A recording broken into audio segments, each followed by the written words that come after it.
मैं हूं आपके साथ सौरभ और आप देख रहे हैं सेंट्रल न्यूज।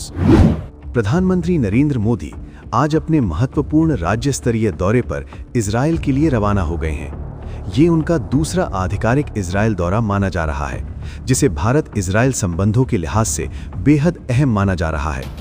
इस दौरे में व्यापार, रक्षा सहयोग, सुरक्षा रणनीति और उभरती नई तकनीकों पर विशेष फोकस रहेगा।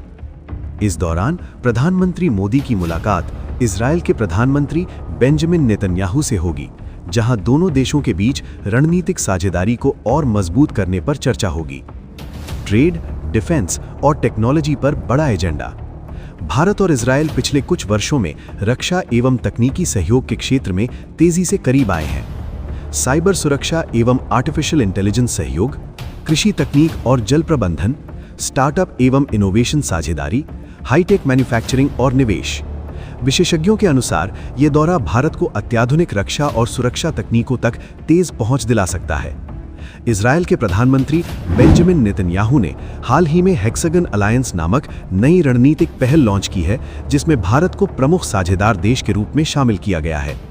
वहीं खासकर इस गठबंधन का उद्देश्य है वैश्विक सुरक्षा सहयोग मजबूत करना, टेक्नोलॉजी शेयरिंग, आतंकवाद विरोधी रणनीति और साइबर एवं रक्षा नेटवर्क का विस्तार।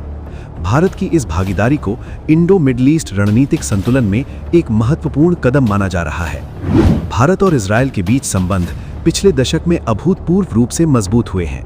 2017 में प्रधानमंत्री मोदी की ऐतिहासिक इजरायल यात्रा के बाद दोनों देशों के रिश्ते रक्षा, कृषि, जल तकनीक और डिजिटल इनोवेशन तक विस्तृत हुए हैं।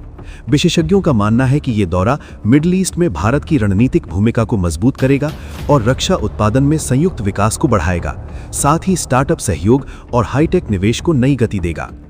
प्रधानमंत्री मोदी का ये दौरा ऐसे समय पे हो रहा है जब वैश्विक सुरक्षा, ऊर्जा और टेक्नोलॉजी गठबंधनों में तेजी से बदलाव हो रहा है। भारत का हेक्सागन अलायंस से जुड़ना अंतर्राष्ट्रीय मंच पर उसकी बढ़ती कूटनीतिक और रणनीतिक ताकत का एक मजबूत संकेत माना जा रहा है।